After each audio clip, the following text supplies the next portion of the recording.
గా ఉన్నాను. 2015లో gynaec ఇష్యూతో suffer అయ్యాను. నాకు 2014లో ఇష్యూ అయింది. 15 జనవరిలో కొంచెం రికవరీ అయ్యి సెకండ్ లైఫ్ అనమాట. నాకు మా ఇద్దరు పిల్లలకి భగవంతుడు తల్లి మిస్ అయితేమో అనుకున్నాం, కానీ వాళ్ళకి అదృష్టవంతులు వాళ్ళు నాకు సెకండ్ లైఫ్ ఇచ్చారు. ఇచ్చిన లైఫ్ ని కొంచెం సొసైటీకి కూడా చేయాలనే ఉద్దేశంతో చాలా స్కూల్స్ కాలేజెస్ లో కూడా అవేర్నెస్ క్యాంపులు క్యాన్సర్ అన్ని కండక్ట్ చేశాము.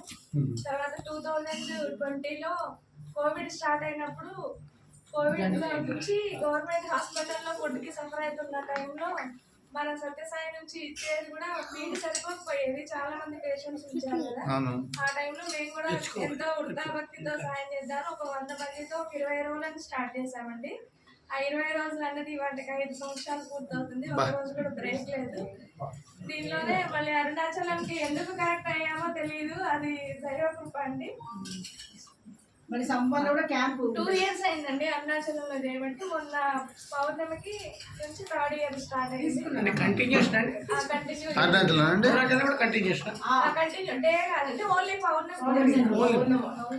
జనం ఎక్కువ వస్తారు. మరి సమ్మర్ లో వాటర్ సప్లై చేస్తాం, మంచిగా మనల్ని స్పాన్సర్ చేయొచ్చు. ఏదో ఒక యాక్టివిటీ చేస్తానే ఉన్నాము. కొన్ని రోజులు చెప్పింది అందరికి, ఎన్ని రోజులు అసలు అయినా రాలేదు. కొంతమంది వచ్చారు, తీసుకుంటే రెంట్ పెట్టుకొని